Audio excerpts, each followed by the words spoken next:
Assalamualaikum warahmatullahi wabarakatuh. Alhamdulillahi ala ihsanih wa syukru lahu ala taufiqihi wa amtinanih wa asyhadu an la ilaha illallah wahdahu la syarika lahu ta'ziman li sya'nih wa asyhadu anna Muhammadan abduhu wa rasuluhu da'ila ridwanih. Allahumma salli alaihi wa ala alihi wa ashabihi wa ikhwanih. Hadirin dan hadirat yang dirahmati oleh Allah Subhanahu wa taala, alhamdulillah puji dan syukur kita panjatkan kepada Allah Subhanahu wa taala yang berikan kita berbagai macam karunia dan kenikmatan. Di antaranya kita dimudahkan untuk bisa salat subuh berjamaah. Semoga salat subuh kita diterima oleh Allah Subhanahu wa taala.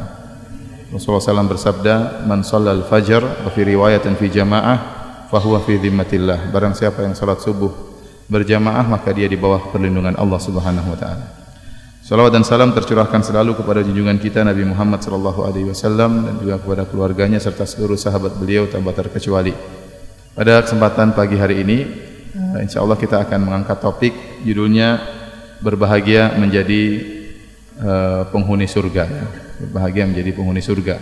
Tentunya kita akan menyampaikan sedikit dari kenikmatan-kenikmatan yang akan dirasakan oleh orang yang menjadi penghuni surga.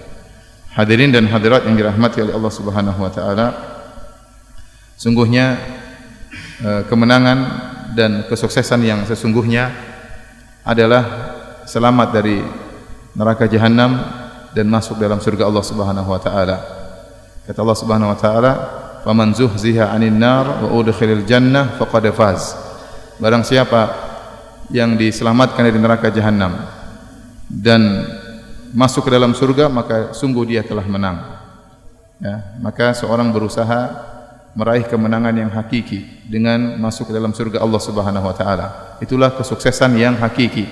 Percuma seorang di dunia dia sukses ya sebagai misalnya sebagai bisnismen atau sebagai pejabat yang lainnya ya, tapi ternyata dia merugi di akhirat kelak ya. Dan tidak ada kerugian yang paling parah kecuali kerugian di akhirat. Qul innal khasirina alladzina khasiru anfusahum wa ahlihim yaumal qiyamah. Sungguhnya katakanlah bahwasanya orang-orang yang rugi yang sungguhnya adalah orang-orang yang rugi pada hari kiamat kelak. Dan kemenangan yang sungguhnya adalah seorang masuk dalam surga Allah Subhanahu wa taala. Karena barang siapa yang masuk dalam surga Allah Subhanahu wa taala maka dia pasti bahagia. Allah Subhanahu wa taala berfirman, fa ammal ladzina su'idu fa fil jannati khalidina fiha. Adapun orang-orang yang berbahagia maka mereka berada dalam surga dan kekal selamanya di dalam surga tersebut ya. Karena kita tahu bahwasanya kehidupan dunia tidak terlepas dari adanya kesedihan dan adanya kekhawatiran ya. Kebahagiaan dunia pasti terkontaminasi, tercampur dengan yang namanya kesedihan dan kekhawatiran. Siapapun orang tersebut, sekaya apapun orang tersebut, setenar apapun orang tersebut, setinggi apapun jabatannya, apakah dia presiden, apakah dia raja, ya, dia pasti pernah merasa takut, dia pasti pernah merasa sedih, ya. Dia tidak pernah merasakan kebahagiaan yang sesungguhnya yang murni bersih dari kesedihan dan ketakutan. Yang benar-benar terlepas dari segala kesedihan dan kekhawatiran dan ketakutan adalah penghuni surga. Makanya Allah Subhanahu wa taala berfirman, "Udkhulul jannata la khaufun 'alaikum wa la antum tahzanun." Masuklah kalian dalam surga ya. Dan dalam surga kalian tidak ada kekhawatiran dan kalian tidak akan bersedih sama sekali. Tidak akan bersedih sama sekali. Selama seorang belum menginjakkan kakinya ke surga, dia pasti diliputi dengan kesedihan, kekhawatiran, ketakutan. Ya, dan demikianlah Allah menciptakan manusia, laqad khalaqnal insana fi kabad. Kata Allah, sungguh kami dalam menciptakan manusia dalam kepayahan. Ya, dia menjalani kepayahan silih berganti dari satu kepayahan ke kepayahan yang berikutnya. Lahir dalam perut ibunya dalam kepayahan, memayahkan orang tuanya, memayahkan ayah dan ibunya. Lahir juga dalam kondisi payah, menjalani kehidupan dalam kondisi payah. Ya, berusaha payah mencari nafkah, mencari rezeki. Kemudian tatkala meninggal dunia juga dalam kondisi kepayahan. Tatkala masuk dalam alam barzah juga ditanya oleh malaikat dengan penuh kepayahan. Tatkala dibangkitkan berhadapan dengan ya padang mahsyar juga dengan penuh kepayahan. Tatkala disidang oleh Allah Subhanahu wa taala, diaudit oleh Allah, dihisab oleh Allah Subhanahu wa taala. Tatkala ditimbang pahalanya ya, oleh Allah Subhanahu wa taala dengan kepayahan, tatkala melewati sirat juga dengan kepayahan, dan itu semua baru berakhir tatkala dia menginjakkan kakinya di surga Allah Subhanahu wa taala. Oleh karenanya hadirin hadirat yang dirahmati Allah Subhanahu wa taala, ya, kita lihat kehidupan dunia ini tidak ada yang sempurna kebahagiaannya, ya. Saya katakan tadi, betapapun orang tersebut kaya, terkenal, tenar, ya, pasti dia pernah merasa takut, pasti dia pernah merasa sedih, ya. Bukan hanya si miskin yang pernah merasa ketakutan, bukan hanya si miskin yang pernah merasakan sakit, bukan hanya si miskin yang pernah merasa sedih. Bahkan kita lihat orang-orang besar, para pejabat, ya, presiden, raja juga merasakan demikian, ya. Antum jangan menyangka hanya orang miskin saja yang sakit perut. Emang raja tidak sakit perut? Raja juga pernah sakit perut, ya. Presiden juga pernah sakit perut. Terkadang kita melihat raut wajah seorang pemimpin menggambarkan kesedihan yang amat dalam, yang mungkin tidak dirasakan oleh sebagian orang miskin, ya. Karenanya kalau ingin bahagia yang sempurna, tidak ada cara lain kecuali dengan masuk surga Allah Subhanahu wa taala. Hadirin hadirat yang dirahmati Allah Subhanahu wa taala, oleh karenanya dalam hadis kata Nabi sallallahu alaihi wasallam, yuqalu li ahli jannah, dikatakan kepada para penghuni surga, innalakum antahyu fala tamutu abada, kalian akan hidup selamanya di surga dan kalian tidak akan mati selama-lamanya, kekal. Wa innalakum antashibbu fala tahramu abada, kalian akan senantiasa muda dan kalian tidak akan pernah tua selama-lamanya di surga, ya. Wa innalakum antasihhu fala tasqamu abada, dan kalian akan senantiasa sehat, tidak pernah sakit selama-lamanya. Wa innalakum, dan sungguhnya kalian antan'amu, akan senantiasa bahagia, fala taba'asu abada, dan kalian tidak akan pernah sedih selama-lamanya, tidak akan pernah susah selama-lamanya. Allah sudah ingatkan hal ini kepada Nabi Adam alaihissalam. Waktu Allah mengatakan kepada Nabi Adam, hati-hati tentang gangguan iblis, kata Allah Subhanahu wa taala, innalaka alla taju'a fiha wa la ta'ra, wahai Adam, kau di surga tidak akan pernah lapar dan kau tidak akan pernah telanjang. Annaka la tadma'u fiha wa la tadha, kau tidak akan pernah haus dan kau tidak akan pernah kepanasan, ya. Kemudian Allah juga mengatakan, fala yukhrijannakuma minal jannati fatashqa, hati-hati Adam, jangan sampai iblis mengeluarkan engkau dan istrimu dari surga, fatashqa, maka kau akan celaka, sengsara di dunia, ya. Kau akan sengsara. Yang tadinya kau di surga minta apa saja dikabulkan oleh Allah Subhanahu wa taala, tatkala diturunkan di dunia maka harus berusaha, harus bekerja, harus bersusah payah, ya. Karenanya kebahagiaan yang sungguhnya jika seorang bisa masuk surga. Karenanya masuk surga merupakan impian setiap orang beriman, bahkan cita-cita dan impian para anbiya, para nabi-nabi yang mulia. Bagaimana Nabi Ibrahim alaihissalam berdoa yang Allah abadikan dalam Al-Qur'an, waj'alni mi warathati jannatin na'im, ya Allah, jadikanlah aku termasuk pewaris surga yang kekal abadi. Nabi Muhammad SAW dalam banyak doanya berdoa, Allahumma inni as'alukal jannah, ya Allah, aku mohon kepada engkau surga. Bahkan Nabi SAW menyuruh kita untuk minta surga.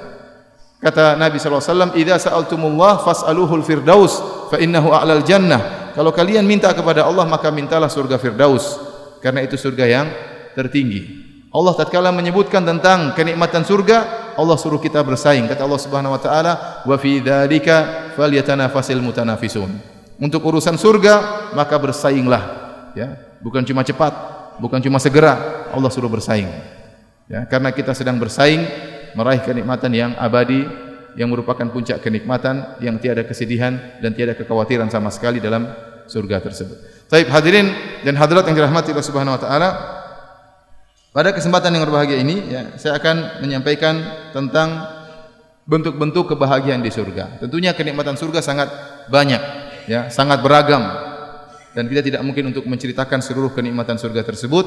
Tapi kita menyebutkan beberapa poin-poin yang menunjukkan bahwasanya penghuni surga adalah orang-orang yang paling berbahagia, ya. Sebelum saya menyampaikan poin-poin tersebut, saya menyampaikan mukadimah tentang suatu hadis yang menunjukkan bagaimana nikmat surga begitu membahagiakan. Dalam satu hadis dari Anas bin Malik radhiyallahu taala anhu, beliau berkata, qala Rasulullah sallallahu alaihi wasallam, Rasulullah sallallahu bersabda, yu'ta bi an'ami ahli dunya min ahli an-nar yaumal qiyamah, fayusbagu fin nari sabghatan, didatangkan orang yang paling bahagia di dunia dari penghuni neraka. Jadi orang yang paling kaya, yang paling top, mungkin yang paling tenar, mungkin yang paling, ya, memiliki jabatan tertinggi, ya, orang yang paling hebat di dunia. Tapi dia penghuni neraka jahanam. Dia divonis sebagai penghuni neraka jahanam. Tapi waktu di dunia dia adalah orang yang paling mendapatkan kenikmatan. Didatangkan orang tersebut, kemudian pada hari kiamat kelak, kemudian orang tersebut dicelupkan dalam api neraka jahanam dengan satu celupan. Setelah dicelup, dilepaskan, dikeluarkan dari celupan tersebut, summa yuqal, kemudian ditanyakan kepada orang terkaya ini, orang ternikmat ini, orang terhebat ini. Maka dikatakan kepadanya, ya bena Adam, hal ra'aita khairan qad, hal marra bika na'imun qad? Wahai anak Adam, wahai si kaya, apakah engkau pernah melihat kebaikan sebelumnya sama sekali? Apakah pernah kau merasakan kebahagiaan sebelumnya? Fayaqulu la wallahi ya rabbi. Kata dia, tidak, demi Allah ya Rabbku, aku tidak pernah merasakan kenikmatan sama sekali. Jadi satu celupan di neraka tersebut membuat dia lupa dengan segala kenikmatan yang pernah dia rasakan di dunia. Karena begitu pedihnya siksaan neraka jahanam. Baru satu celupan, bagaimana kalau dibiarkan di neraka selama-lamanya? Kemudian kata Nabi SAW, wa yu'ta bi asyaddin nasi bu'san fid dunya min ahlil jannah. Dan didatangkan orang yang paling menderita di dunia, tapi dia divonis menjadi penghuni surga. Orang ini waktu di dunia paling menderita, paling sering sakit-sakitan, paling miskin, ya, paling direndahkan, pokoknya paling menderita. Ya, ini orang paling menderita di dunia, namun dia masuk surga. Maka dihadirkan dia pada hari kiamat kelak. Fayusbagu sabaqatan fil jannah, lalu dia dicelupkan di surga dengan satu celupan. Fayuqalu lahu, maka dikatakan kepadanya, ya bena Adam, hal ra'aita bu'san qad? Wahai anak Adam, apakah sebelumnya kau pernah merasakan kesulitan sama sekali? Hal marra bika syiddatun qad? Apakah kau pernah merasakan penderitaan sebelumnya? Fayaqul la wallahi ya rabbi, ma marra bi bu'sun qad wala ra'aitu syiddatan qad. Kata dia, demi Allah ya Rabbku, aku tidak pernah sebelumnya melihat kesulitan. Aku tidak pernah merasakan penderitaan sama sekali. Padahal dia orang yang paling menderita. Padahal dia orang yang mungkin paling sakit-sakitan. Tapi baru dicelupkan di surga dengan satu celupan, membuat dia lupa dengan segala kesulitan yang pernah dia hadapi di dunia. Bagaimana dengan kalau dia dibiarkan di surga selama-lamanya? Oleh karenanya, ini hadis memberi gambaran kepada kita bahwasanya orang yang mau surga pasti orang yang bahagia. Taib. Hadirin hadirat yang dirahmati oleh Allah Subhanahu wa taala, kita akan sebutkan beberapa poin yang menunjukkan kebahagiaan penghuni surga. Yang pertama, orang yang masuk surga hatinya akan dibersihkan oleh Allah Subhanahu wa taala. Ya, jadi seluruh penghuni surga itu dibersihkan hatinya oleh Allah Subhanahu wa taala. Wa naza'na ma fi sudurihim min ghillin tajri min tahtihimul anhar. Wa qalu alhamdulillahilladzi hadana li hadza wa ma kunna linahtadiya laula an hadana Allah. Dalam surat Al-A'raf kata Allah Subhanahu wa taala, wa naza'na ma fi sudurihim min ghillin, kami cabut dari dada-dada mereka ghil, penyakit hati, hasad, dengki, dendam, jengkel, dicabut. Penghuni surga tidak ada yang jengkel, tidak ada yang dongkol, tidak ada yang hasad, tidak ada yang suudzon, tidak ada yang buruk sangka, dicabut seluruh penyakit hatinya. Tajri min tahtihimul anhar, mereka berada ya di surga-surga yang mengalir di bawahnya sungai-sungai. Mereka muji Allah Subhanahu wa taala, alhamdulillahilladzi hadana li hadza, segala puji bagi Allah yang telah memberi petunjuk kepada kami sehingga kami bisa masuk surga, ya. Wa ma kunna linahtadiya laula an hadana Allah, kami tidak bisa dapat hidayah kalau bukan petunjuk dari Allah Subhanahu wa taala. Dalam ayat yang lain dalam surat Al-Hijr kata Allah Subhanahu wa taala, wa naza'na ma fi sudurihim min ghillin ikhwanan ala sururin mutaqabilin, kami cabut penyakit hati mereka dari dada-dada mereka sehingga jadilah mereka saling bersaudara, ya, di atas dipan-dipan saling berhadap-hadapan. Ini di antara bentuk kebahagiaan di surga. Karena di antara musuh kebahagiaan adalah penyakit hati. Orang kalau ingin bahagia di dunia ini, dia harus membersihkan hatinya dari penyakit-penyakit hati. Kalau dia hasad, dia tidak akan pernah bahagia. Lihat orang punya sesuatu yang lebih, maka dia hasad. Lihat orang punya mobil lebih bagus, dia hasad. Lihat orang punya rumah lebih bagus, dia hasad. Kapan dia bahagia? Lihat orang istrinya lebih cantik, dia hasad. Kapan dia mau bahagia kalau begitu caranya? Jadi di antara musuh kebahagiaan adalah hasad. Di antara musuh bahagia adalah dendam, dengki. Bagaimana seorang bisa tidur dengan pulas kalau dia dendam sama orang? Kalau dia dengki sama orang? Kalau dijengkel sama orang? Ini musuh kebahagiaan. Ya. Bagaimana dia bahagia kalau dia suudzon melulu isinya? Isi hatinya suudzon, berburuk sangka terus terhadap orang. Bagaimana dia mau bahagia? Nah, penyakit-penyakit hati ini akan dicabut oleh Allah Subhanahu wa taala. Tidak ada kejengkelan, tidak ada kedongkolan, tidak ada hasad, tidak ada dengki. Hilang sama sekali. Ya. Oleh karena saya pernah ditanya oleh seseorang waktu saya ngisi pengajian tentang surga, Tahu ada secari kertas, pertanyaannya, Ustaz, saya mau masuk surga tapi saya tidak mau bawa istri saya. Saya bilang, kenapa tidak bawa istri? Mungkin dia takut diomelin sama istrinya di akhirat ya. Saya bilang, jangan khawatir. Istri Anda kalau mau surga tidak akan ngomel-ngomel ya. Jangan khawatir. Dia takut kalau dia lagi mau main sama bidadari, dijewer sama istrinya. Jadi kalau sudah masuk surga tidak ada dongkol, tidak ada jengkel, tidak ada hasad, semuanya hilang. Dan ini adalah puncak kebahagiaan. Bagaimana seorang mau hasad sama orang lain di surga sementara masing-masing disibukkan dengan istananya, masing-masing disibukkan dengan kenikmatan, masing-masing disibukkan dengan bidadari yang Allah siapkan bagi mereka. Ngapain dia hasad sama orang lain? Oleh karena sampai-sampai kalau ada seorang laki punya istri 4, kalau enggak punya ya sudah ya. Kalau punya istri 4, kemudian dia masuk surga, istrinya juga solehat semua masuk surga, maka istrinya tidak akan saling cemburu tatkala di sana. Kenapa? Karena kecemburuan itu urusan hati. Allah akan cabut rasa cemburu tersebut dari istri-istri mereka. Yang ada bahagia. Kalaupun istrinya cuma 1, kemudian dia masuk surga bersama suaminya dan suaminya disediakan oleh Allah bidadari-bidadari, maka istrinya pun tidak akan cemburu kepada bidadari-bidadari tersebut. Ya. Kenapa? Karena kecemburuan, kedongkolan, kejengkelan telah dicabut oleh Allah Subhanahu wa taala. Sehingga para penghuni surga benar-benar dalam kondisi bahagia. Tidak ada sakit hati sama sekali. Tidak ada dongkol sama sekali, tidak ada jengkel sama sekali. Isinya bahagia dan bahagia. Ya. Oleh karenanya para hadirin dan hadirat yang dirahmati Allah Subhanahu wa taala, seorang kalau ingin merasakan kebahagiaan di dunia sebelum kebahagiaan di akhirat, maka hendaknya dia bersihkan apa? Hatinya, bersihkan hatinya. Ya, oleh karenanya doa yang pertama kali dipanjatkan oleh Nabi Musa waktu hendak diutus kepada Fir'aun, dia mengatakan Rabbi syrahli sodri, ya Allah lapangkanlah apa? Dadaku. Baru permintaan yang lain, wa yassirli amri wahlul 'uqdatam min lisani yafqahu qawli waj'alni waziran min ahli, dan seterusnya. Ya. Kalau seorang dadanya lapang, ya, maka segalanya mudah. Dia akan sabar menghadapi segala sesuatu jika dadanya lapang. Tapi kalau dadanya sempit, dendam, emosian, maka orang ini sangat menderita ya.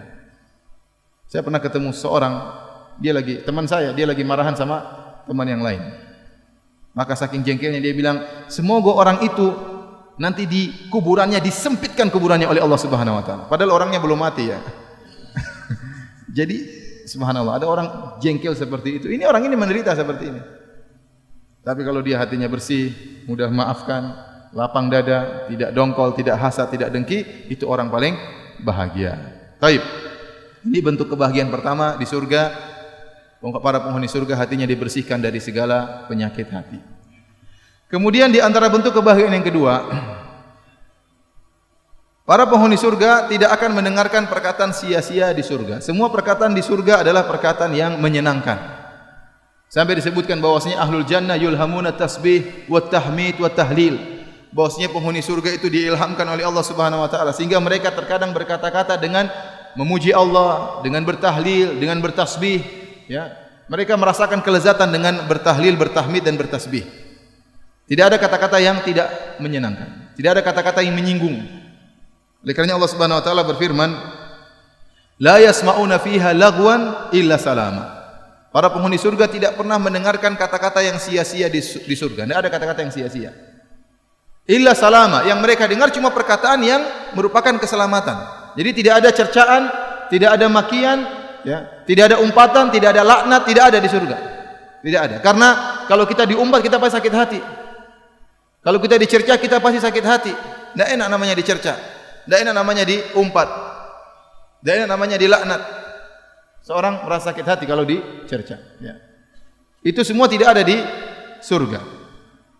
Kata Allah Subhanahu wa taala, la yasma'una fiha lagwan illa salama. Mereka tidak mendengarkan perkataan sia-sia kecuali perkataan yang penuh dengan keselamatan. Dalam ayat yang lain kata Allah Subhanahu wa taala, yatanaza'una fiha ka'san la lagum fiha wala ta'thim. Mereka para penghuni surga mengambil cangkir-cangkir untuk minum khamar. Tetapi kata Allah, setelah mereka minum khamar, mereka pun tidak pernah mendengar perkataan sia-sia, bahkan perkataan yang menimbulkan dosa sama sekali. Karena khamar di dunia berbeda dengan khamar di akhirat. Khamar di dunia bikin mabuk, bikin pusing kepala. Orang kalau sudah minum akhirnya mengucapkan kata-kata yang tidak-tidak. Tapi di akhirat barang siapa yang minum khamar, dia hanya merasakan kelezatan. Namun tidak ada sakit kepala, tidak ada sakit perut, tidak ada mabuk, tidak ada. Oleh karenanya jangankan mengucapkan kata-kata yang menjengkelkan, bahkan kata-kata yang sia-sia pun tidak terucapkan padahal mereka telah minum khamar. Ya. Karena kalau ada kata yang sia-sia, kalau ada kata-kata ta'thim, ya kata-kata yang mengganggu, ini benar-benar mengganggu kebahagiaan seseorang. Ya. Itu bayangkan kalau ada seorang subhanallah, orangnya kurus krempeng, ya, tetapi orang tidak kuat duduk sama dia. Kenapa? Lisannya sangat menyakitkan, nyelekit kalau bicara. Sehingga orang yang kurus krempeng ini terasa seperti gunung besar yang menghadangnya. Sudah kurus, kecil, krempeng, tapi lisannya sangat menyakitkan. Ya. Ada orang seperti itu. Sehingga kalau dia tidak datang, orang senang. Alhamdulillah dia tidak datang. Kalau dia datang, orang ingin segera dia pulang. Ya. Nah, kalau sudah bicara, menyakitkan. Dan kita di dunia kita merasakan demikian. Ada yang menyakitkan kalau bicara, ada yang nyelekit, ada yang komentar tidak enak, ada yang komentar menuduh yang tidak-tidak, macam-macam. Ya. Maka semua perkataan seperti ini di surga ditiadakan. Jadi yakinlah Anda kalau Anda masuk surga, tidak ada yang akan berani ngomelin Anda, karena enggak ada. Ya. Jangan sedih kalau istri masuk surga. Jangan takut diomelin, ya. Makanya ada suatu cerita, ya, ada seorang, saya pernah dengar seorang syekh ceramah, dia bercerita, ada pernah seorang khutbah Jumat. Tapi khotib ini ngawur, bicarakan hadis ngawur, ya. Sampai akhirnya dia cerita tentang penghuni surga. Khotib ini bercerita, ya. Tatkala seorang mau surga di akhirat kelak, begitu dia masuk surga dia melihat para bidadari. Tatkala dia ingin mendekati para bidadari tersebut, maka dikatakan kepadanya, itu bukan milikmu, majulah ke depan. Wah, padahal dia sudah tertarik sama bidadari ini. Dia maju lagi ke depan. Kemudian dihadirkan lagi bidadari yang lain yang mungkin lebih cantik. Kemudian dia ingin meluk para bidadari tersebut, ditegur lagi, itu bukan bagianmu, maju lagi ke depan. Wah, mana bidadari saya? Dia maju lagi. Diperlihatkan lagi bidadari yang cantik, dia ingin meluk, katanya itu bukan bagianmu, maju lagi ke depan. Tuh ada pintu, buka tuh pintu. Begitu dia sampai buka pintu, dia buka pintu, ternyata istrinya. Kata dia, kok ini lagi yang muncul? Dia mau yang lain, ternyata muncul apa? Istrinya. Ini hadis palsu, ya. Jadi kalau istri masuk surga, ya, tentu akan menjadi ratu bidadari dan tidak akan ngomel-ngomel. Cukup antum diomelin saja di dunia. Tidak ngangkat suara, tidak akan ngomelin antum, ya. Kenapa? Karena tidak ada kata-kata yang sia-sia. Apalagi kata-kata yang menyinggung, apalagi kata-kata yang menyakitkan hati. Itu semua hilang. Taib. Yang ketiga, di antara bentuk kebahagiaan penghuni surga, bahwasanya orang-orang di surga tidak pernah capek dan tidak pernah lesu. Ya, karena kalau penghuni surga capek, dia akan mengurangi aktivitasnya dari merasakan kenikmatan. Penghuni surga itu di surga, ya, hanya berpindah dari satu kenikmatan ke kenikmatan yang lain. Inna ashabal jannatil yauma fi syughulin fakihun. Sungguhnya para penghuni surga pada hari tersebut fi syughulin fakihun, hanya dalam kesibukan bersenang-senang, berpindah dari satu kenikmatan ke kenikmatan yang lain. Ya. Nah, kalau mereka capek, berarti berhenti dari kenikmatan. Kalau mereka lesu, maka mereka berhenti dari kenikmatan. Dan itu tidak ada bagi penghuni surga. Mereka semua semangat, selalu dalam kondisi nikmat. Makanya Allah Subhanahu wa taala berfirman, ya, mengabarkan akan hal ini, perkataan para penghuni surga, alladzi ahallana darul muqamati min fadlihi la yamassuna fiha nasabun wa la yamassuna fiha lughub. Segala puji bagi Allah yang telah menempatkan kami di surga, tempat yang abadi dengan karunia-Nya. Yang di surga kami tidak akan pernah merasakan letih dan tidak akan pernah merasakan lesu. Tidak ada keletihan, tidak kelesuan. Semangat terus di surga. Kemudian juga Allah Subhanahu wa taala berfirman dalam ayat yang lain, la yamassuhum fiha nasabun wa ma hum minha bimukhrajin. Mereka tidak akan merasakan keletihan sama sekali dan mereka tidak akan dikeluarkan dari surga, kekal di dalamnya. Tidak ada keletihan sama sekali. Makanya, ya, suatu hari malaikat Jibril datang kepada Nabi sallallahu alaihi wasallam. Kemudian malaikat Jibril berkata kepada Nabi sallallahu alaihi wasallam, "Ya Rasulullah, hadi Khadijah atatka." Ya, wahai Rasulullah, sungguhnya istrimu Khadijah sedang datang menuju engkau. Ya. Ma'aha inaun fihi idam. Dan dia membawa tempayan yang isinya makanan, ya. Kemudian kata malaikat Jibril, "Fa idza atatka," kalau Khadijah datang kepada engkau, maka sampaikan kepada dia assalam min rabbiha.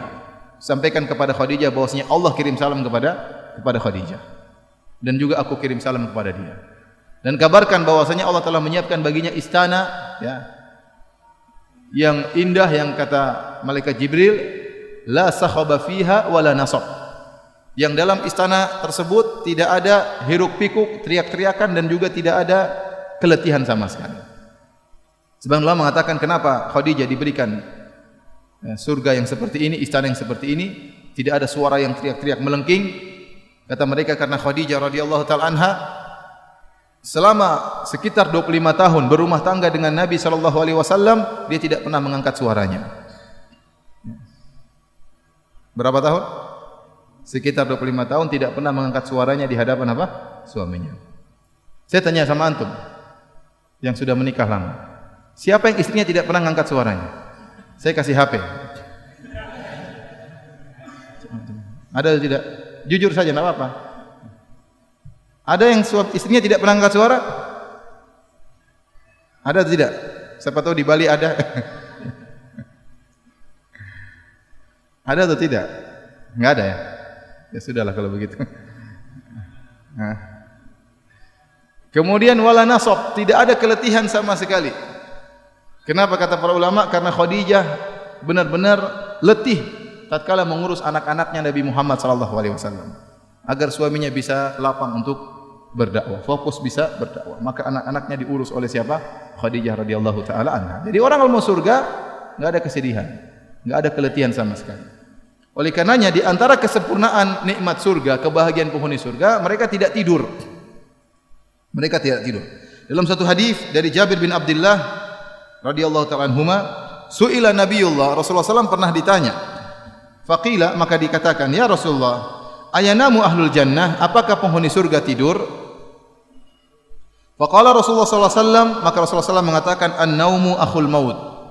Sungguhnya tidur itu saudaranya kematian. Wa ahlul jannati la yanamun, dan penghuni surga tidak tidur.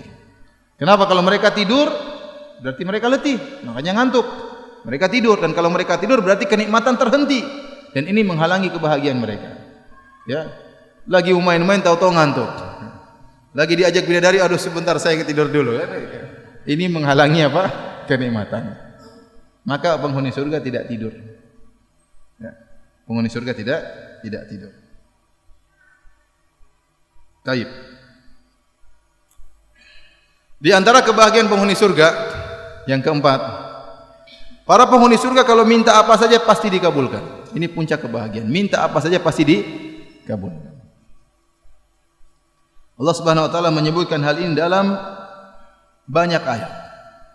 Di antaranya Allah Subhanahu wa taala berfirman, "Jannatu 'adnin yadkhulunaha tajri min tahtiha al-anhar, lahum fiha ma yasha'un, kadzalika yajzillahu al-muttaqin."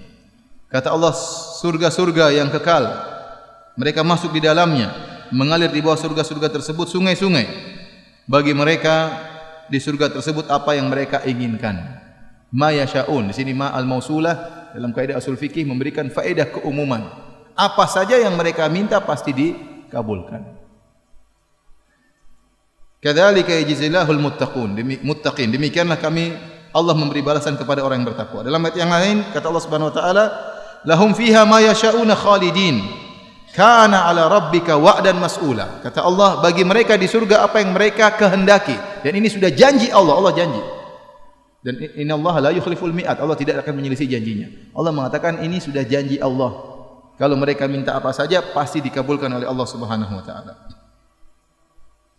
Kata Allah Subhanahu wa taala, walakum fiha ma tashtahi anfusukum walakum fiha ma tad'un.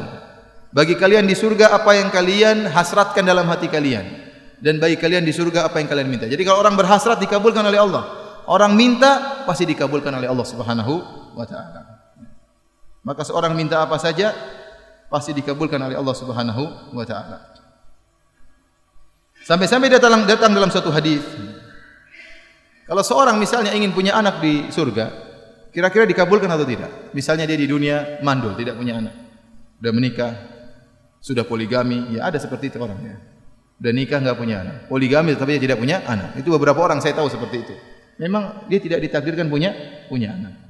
Seandainya dia masuk surga kemudian dia ingin punya anak, dikabulkan atau tidak? Dikabulkan. Makanya dalam hadis Rasulullah SAW bersabda,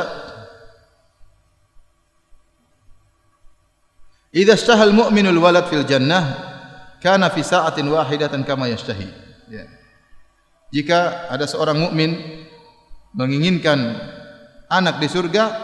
Kata Rasulullah SAW, al-mu'min idza syahal walad.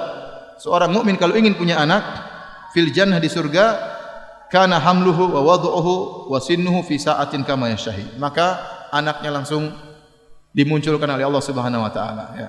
Hamilnya, lahirnya, besarnya dalam satu waktu. Segera. Jadi seorang minta apa saja pasti dikabulkan. Dan ini tanpa pengecualian. Ya. Saya pernah ceramah tentang masalah surga di hadapan anak-anak TK. Saya bilang di surga minta apa saja pasti dikabulkan. Apa perkataan mereka? Ustaz, kalau minta mainan tembak-tembakan bisa enggak? Mobil-mobilan. Mereka belum mengerti bidadari, makanya mintanya apa? Tembak-tembakan. Saya bilang dikabulkan. Minta apa saja dikabulkan. Yang mereka belum tahu, ya. Saya pernah juga ngisi pengajian tentang surga, ada yang bertanya, Ustaz, kalau saya mau main bola di surga, Allah kabulkan kira-kira enggak? Saya bilang ya seharusnya dikabulkan. Kalau Anda ingin main bola, pasti dikabulkan. Jadi masalah mau main bola sama siapa? Setiap orang diajak, saya mau main bola sama bidadari, ngapain main bola sama ente? Tapi intinya kalau seorang ingin sesuatu pasti dikabulkan. Tapi yang timbul pertanyaan, apakah waktu di surga dia masih ingin main bola? Itu pertanyaannya. Sama seperti anak-anak tadi. Apa kalau mau surga masih ingin main tembak-tembakan? Ya mungkin berubah, Pak. Karena kenikmatan yang Allah sediakan di surga di luar dari daya khayal kita. Kata Nabi SAW dalam hadits qudsi, Allah berfirman, "A'datu li ibadiyas shalihin ma la ainun ra'at wa la udhunun sami'at wa la khatara ala qalbi bashar." Aku siapkan bagi hamba-hambaku yang saleh kenikmatan di surga yang tidak pernah dilihat oleh mata mereka. Dilihat aja enggak pernah. Jangankan dilihat, didengar oleh telinga mereka enggak pernah. Bahkan lebih dari itu, wala khatara ala qalbi bashar, tidak pernah terbetik dalam hati mereka. Kita mendengar tentang bidadari, kenikmatan-kenikmatan. Nanti di surga sana, jadi ada dua kenikmatan. Ada kenikmatan yang pernah kita dengar, ada kenikmatan yang pernah digambarkan oleh Nabi. Mungkin tidak pernah lihat, tapi kita dengar. Dan ada kenikmatan-kenikmatan yang tidak pernah kita dengar sama sekali. Dan Allah tidak tampakkan sekarang, nanti. Ya. Oleh karenanya, kita minta apa saja kalau sampai di sana pasti dikabulkan oleh Allah Subhanahu wa taala. Taib. Kebahagiaan yang berikutnya, kalau seorang mau surga, maka kenikmatan yang Allah berikan kepadanya langsung ada, tidak pakai lama. Tidak pakai lama. Karena menunggu itu merusak kebahagiaan. Menunggu itu merusak apa? Kebahagiaan. Kalau kita masuk restoran kemudian nunggu makanan lama, enggak enak. Orang lain sudah makan, kita belum makan. Di surga tidak ada nunggu. Karena nunggu itu merusak apa? Kebahagiaan. Kita di dunia terkadang ingin dapat yang gratis, itu pun harus ngantri, harus nunggu. Ada perjuangan nunggu. Kata nunggu ini di surga enggak ada. Pingin sesuatu pasti dikabulkan. Di antara dalilnya tadi, hadis dalam riwayat Tirmizi tadi yang saya sebutkan, kata Rasulullah SAW, innal mu'min idza ishtahal walad kana hamluhu wa wad'uhu wa sinnuhu fi sa'atin wahidah kama yastahi. Seorang mukmin kalau ingin punya anak, maka hamilnya anaknya, melahirkannya, besarnya dalam satu waktu, tidak tunggu-tunggu. Langsung anaknya besar. Karena nunggu itu enggak enak. Dalam hadis yang lain dari Abu Hurairah radhiyallahu taala anhu, beliau berkata, "Anna Nabiy sallallahu alaihi wasallam kana yauman yuhaddits." Suatu hari Rasulullah sallam sedang menyampaikan hadis di hadapan para sahabatnya. Wa indahu rajulun min ahli badiyah. Dan di sisi Nabi ada seorang Arab Badui. Dan Arab Badui itu, ya, di antara sifat mereka, mereka terkadang bertanya yang aneh-aneh. Terkadang nyeletuk komentar kepada Nabi sallallahu alaihi wasallam. Makanya para sahabat kalau ada Arab Badui mereka senang, karena Arab Badui ini pasti nanya-nanya. Para sahabat kalau nanya Nabi terkadang malu-malu, ya. Kadang ditunda-tunda enggak enak karena Rasulullah SAW mereka segan. Tapi Arab Badui kalau datang langsung nanya kepada Nabi sallallahu alaihi wasallam, dan kalau mereka sudah tanya pasti ada ilmu dari Nabi sallallahu alaihi wasallam. Atau terkadang mereka komentar, ya. Makanya terkadang ada hadirin juga yang kayak Arab Badui juga ada kadang-kadang. Taib. Kita bacakan. Jadi Rasulullah SAW sedang menyampaikan hadis, ada Arab Badui di situ. Kata Rasulullah SAW, "Inna rajulan min ahli jannati ista'dzana rabbahu fi zara'." Ada seorang lelaki penghuni surga, waktu di surga dia minta izin kepada Allah agar bisa bercocok tanam. Dia ingin bercocok tanam. Maka ini aneh. Maka Allah bertanya, faqala lahu, Allah bertanya kepada dia, "Alasta fi ma syi'ta?" Wahai fulan, kau ingin bercocok tanam? Bukankah kau minta apa saja dikabulkan?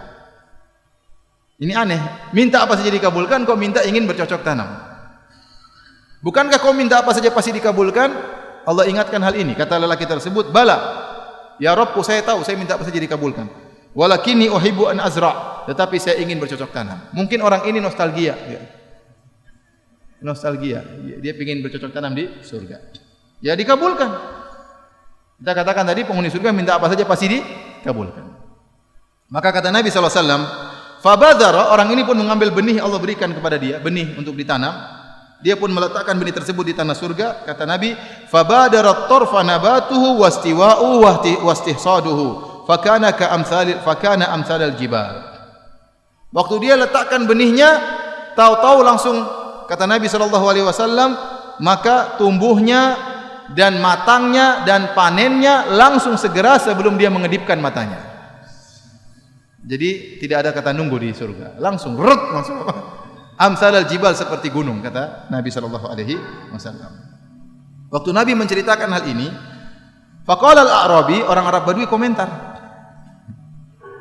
Apa kata Arab Badui ini?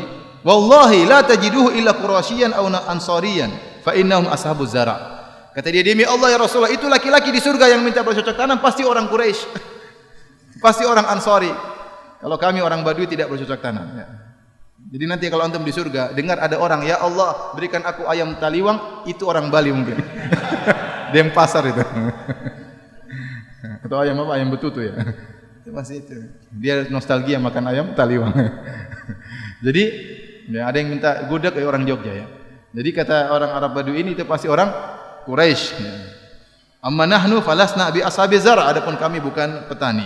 Fadhahikan Nabi sallallahu alaihi wasallam. Maka Rasulullah SAW pun tertawa mendengar komentar Arab Badui ini. Jadi di antara kenikmatan surga tidak pakai nunggu, ya. Tidak pakai nunggu. Ingin sesuatu langsung dikabulkan. Saat itu, detik itu juga, ya. Ya.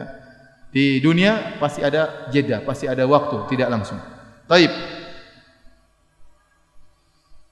Di antara kebahagiaan di surga yang keberapa ini? Yang keenam. Insyaallah kita cuma 8 atau 9 ya. Ini dah banyak. Atau mau 20 ya. Di antara kebahagiaan di surga tidak ada kotoran sama sekali. Tidak ada kotoran sama sekali. Karena kotoran itu mengganggu kebahagiaan. Enggak enak dilihat, menjijikkan, aromanya enggak enak. Maka kotoran itu mengganggu kebahagiaan. Saya katakan seluruh yang mengganggu kebahagiaan dihilangkan di surga. Oleh karenanya tidak ada kotoran di surga. Allah Subhanahu wa taala berfirman, "Wa basyiril ladzina amanu wa 'amilus solihati anna lahum jannatin tajri min tahtihal anhar. Kullama ruziqu minha min thamaratir rizqan qalu hadzal ladzi ruziqna min qabl wa utu bihi mutasyabiha wa lahum fiha azwajun mutahharah." Kata Allah, berilah kabar gembira kepada para penghuni surga yang beriman dan beramal saleh. Di antara kabar gembira tersebut kata Allah, wa lahum fiha azwajun mutahharah, bagi mereka istri-istri yang disucikan di surga. Kata para ulama, disucikan, para ahli tafsir mengatakan disucikan dari dua sisi. Akhlak mereka disucikan, kemudian tubuh mereka disucikan. Tadi saya katakan, kalau istri kita masuk surga, dan semoga masuk surga bersama kita, amin ya rabbal alamin, maka akan dihilangkan seluruh penyakit hatinya. Dia tidak akan pernah dongkol, tidak akan pernah ngomel, tidak akan pernah mencak-mencak, ya, dan seterusnya, semuanya hilang. Akhlaknya mulia. Kemudian juga disucikan dari sisi tubuhnya.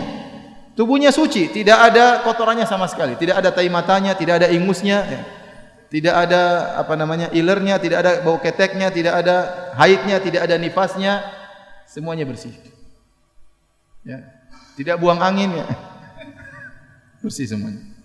Dalam hadis Rasulullah SAW mengatakan, "Awwalu zumratin talijul jannata suwaruhum ala suratil qamar lailatal badr."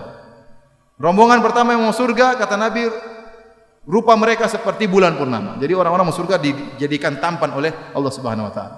Wanita-wanita dijadikan cantik oleh Allah Subhanahu wa taala. Makanya kalau ulama mengatakan kalau wanita masuk surga, maka akan lebih cantik daripada para bidadari. Karena mereka lebih hebat daripada para bidadari. Di dunia mereka menjalankan kehidupan yang susah dengan penuh kesabaran, menghadapi anak-anak, menghadapi suami, beribadah kepada Allah. Maka kalau mereka masuk surga lebih hebat daripada para bidadari. Dibuat cantik oleh Allah Subhanahu wa taala, namun kita tetap mengenalnya. Ya, tapi dibuat cantik jelita oleh Allah Subhanahu wa taala. Kata Nabi, la yabsukuna fiha, mereka tidak buang ludah di surga.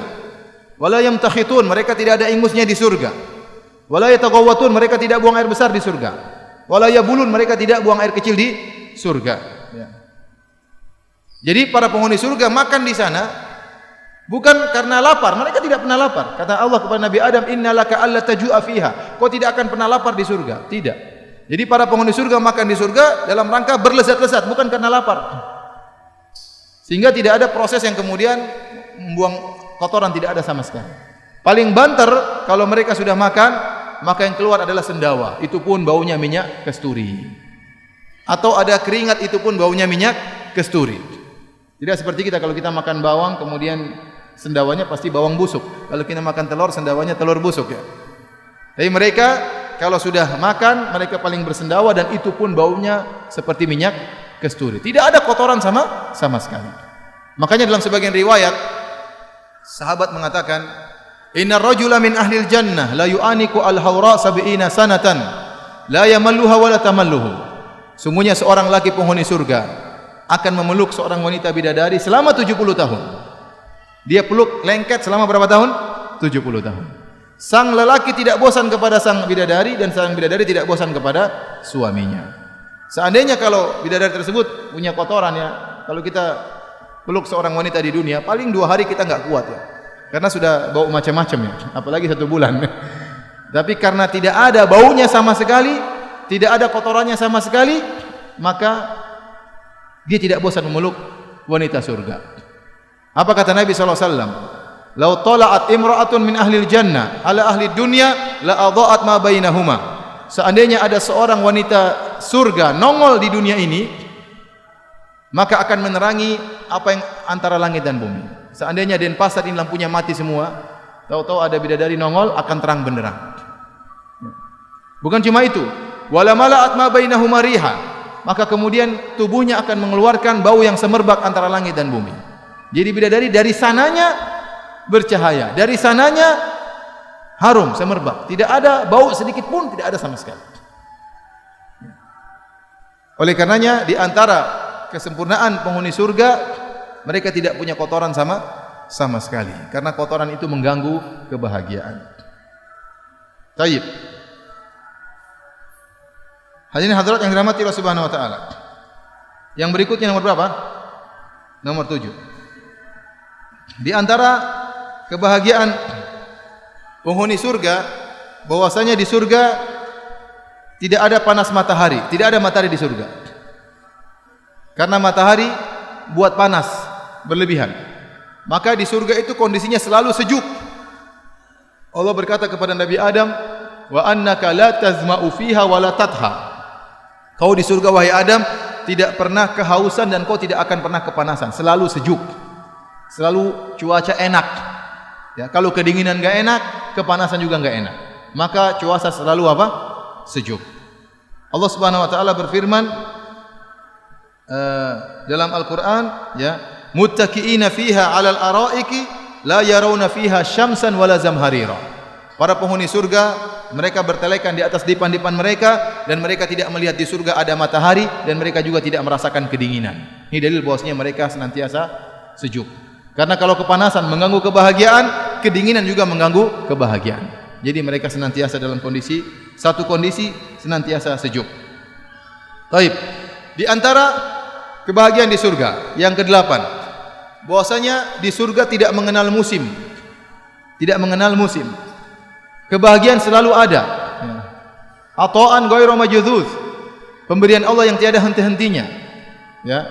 Ukuluha daim wa dhilluha. Kata Allah, makanan di surga senantiasa ada, tidak pernah terputus-putus. Beda dengan tatkala kita di dunia. Di dunia kenikmatan itu tidak selalu kita rasakan. Ada waktunya berhenti, ada musimnya. Betapa sering kita ingin makan buah yang lezat, tahu-tahu tidak ada. Kenapa? Belum musimnya. Ya. Saya pernah pergi ke Sumatera, diundang oleh teman-teman di sana. Waktu berjalan dari bandara menuju lokasi pengajian kira-kira 2 jam. Di tengah perjalanan mereka bercerita, "Ustadz, di sini duriannya enak." Wah, masya Allah.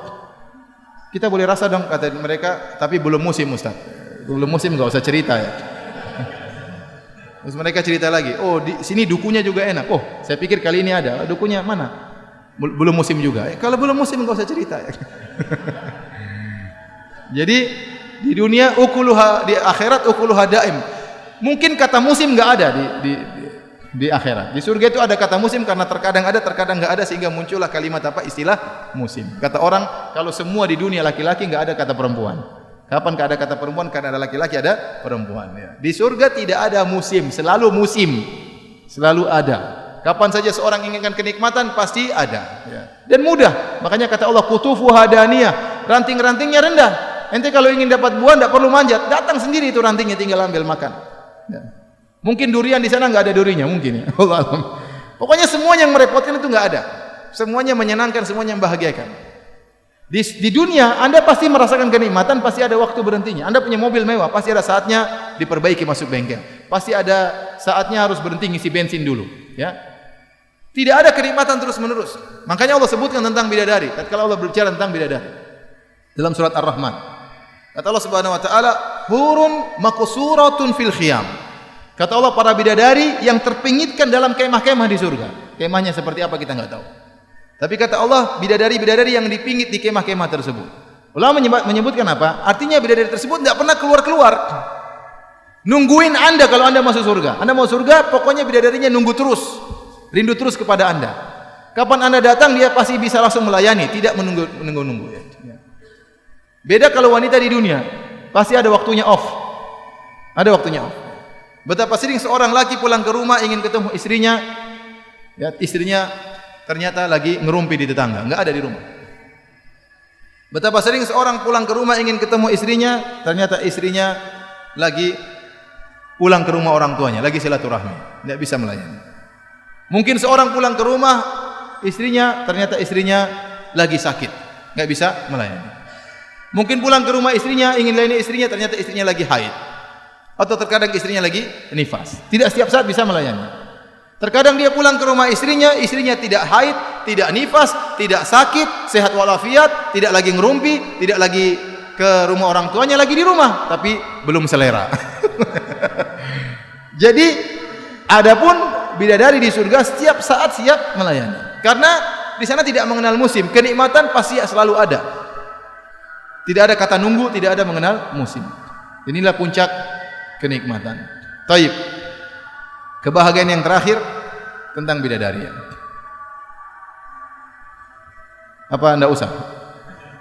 Ya, terakhir ya, sebelum kita buka tanya jawab. Kebahagiaan terakhir adalah tentang bidadari. Ya, kalau kita bicara tentang bidadari, ini perlu kajian tersendiri. Ya.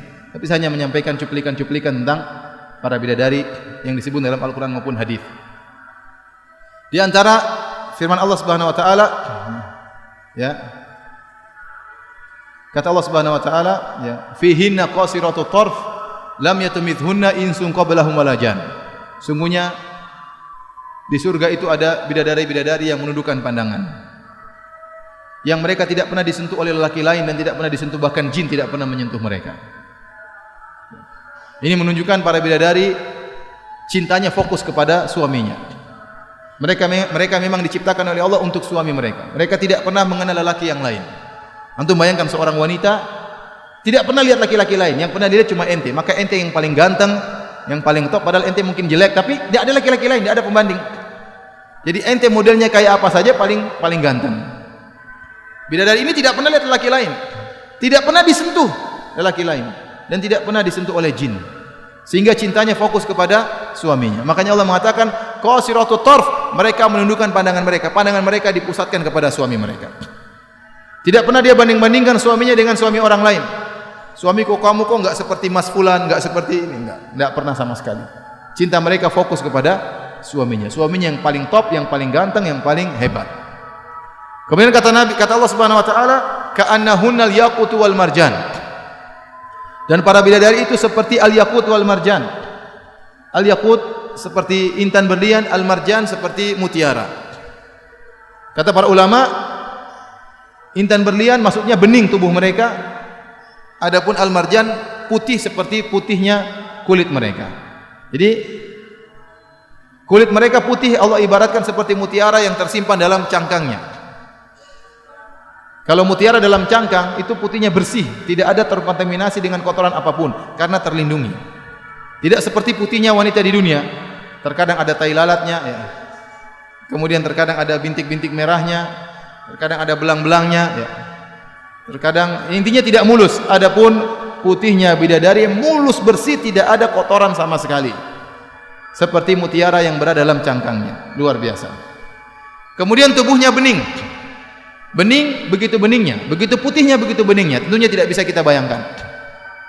Di antara begitu putihnya, Rasulullah SAW pernah menyebutkan dalam hadis, yura bayadu saqaiha min wara'i sab'ina hullah. Kata Nabi SAW, atau kama qala Nabi SAW, terlihat putih betisnya bidadari di balik 70 gaun yang dia pakai.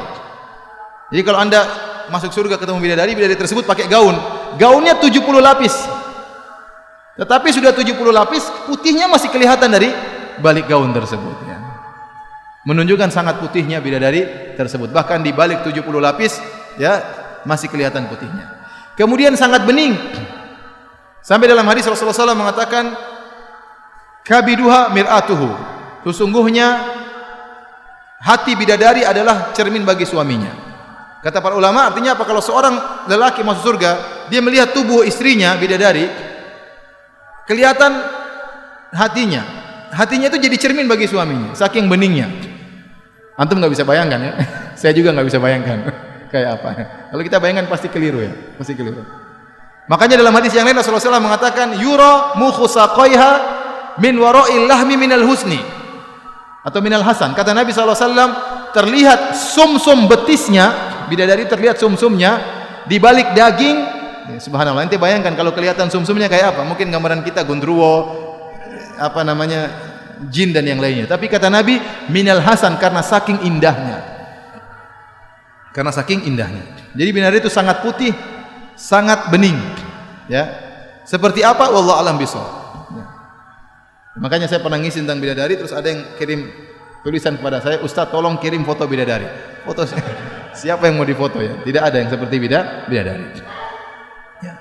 Ini diantara indahnya bidadari. Maka barang saya bertakwa kepada Allah Subhanahu Wa Taala, menjaga pandangannya, menjaga kemaluannya. Dan saya katakan tidak ada cara yang paling membuat seorang mudah menundukkan pandangan kecuali dia berharap untuk dinikahkan dengan para bidadari di surga kelak. Ya. Kita seorang bersabar di dunia, jaga pandangannya, jaga kemaluannya, cari yang halal, cukupkan dirinya dengan istrinya yang halal, jangan sampai dia mencari hal yang haram agar dia bisa dinikahkan oleh Allah dengan para bidadari. Ya. Yang terakhir saya ingatkan bahwasanya penghuni surga di antara puncak kenikmatan, Allah membuat mereka senantiasa muda. Allah membuat mereka tampan. Allah membuat mereka gagah. Oleh karena disebutkan dalam riwayat, para penghuni surga tingginya seperti tinggi Nabi Adam alaihissalam. Nabi Adam tingginya 60 hasta. Satu hasta itu segini, kira-kira setengah meter. Berarti tinggi Nabi Adam kira-kira 30 meter. Nah, kalau antum masuk surga, tinggi antum akan dibuat tinggi seperti Nabi Adam, 30 meter. Maka antum-antum yang pendek jangan bersedih, ya. Kalau mau surga, insya Allah ditinggikan oleh Allah Subhanahu Wa Taala.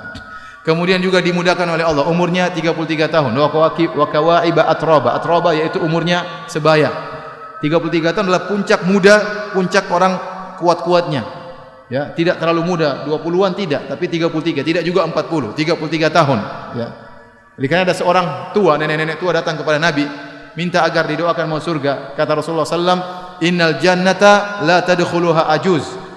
Sungguhnya surga itu tidak akan dimasuki oleh nenek-nenek. Maka ini pun menangis, sedih, ya. Padahal kalau orang nenek-nenek masuk surga pasti dijadikan muda oleh Allah Subhanahu Wa Taala, dan tidak akan pernah sakit, tidak akan pernah sedih sama sekali. Semoga Allah Subhanahu Wa Taala menjadikan kita penghuni surga, memberikan kita kebahagiaan yang kekal abadi di surga kelak bersama Nabi sallallahu alaihi wasallam dan para sahabatnya. Wallahu ta'ala alam bisawab. Demikian saja apa yang bisa sampaikan. Kalau ada yang bertanya saya persilakan.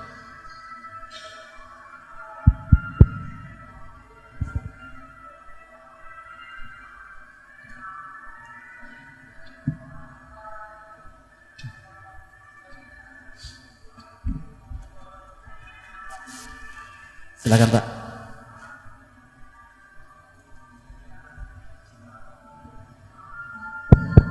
Bismillah. Assalamualaikum warahmatullahi wabarakatuh.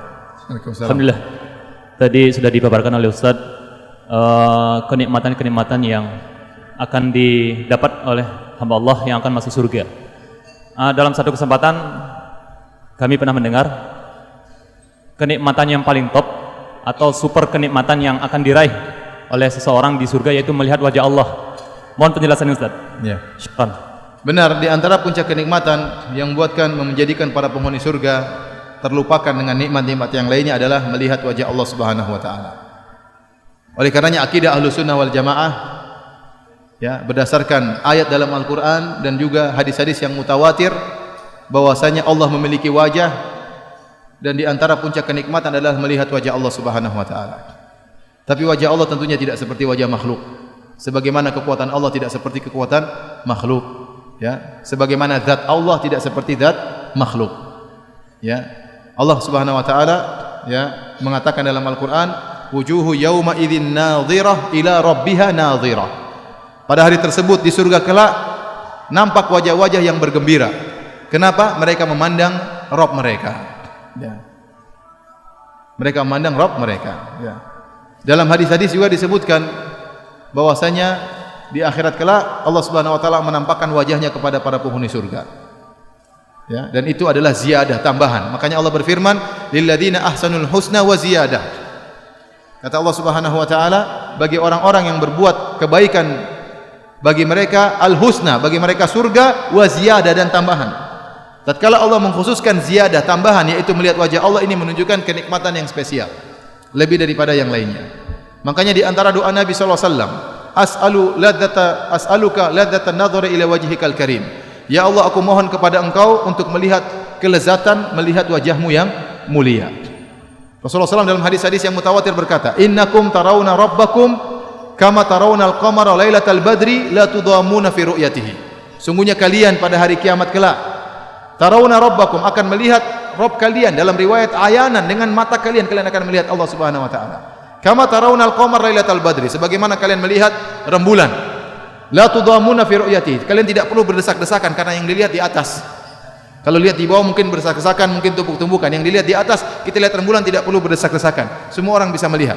Maka demikian penghuni surga semuanya bisa melihat wajah Allah Subhanahu wa taala.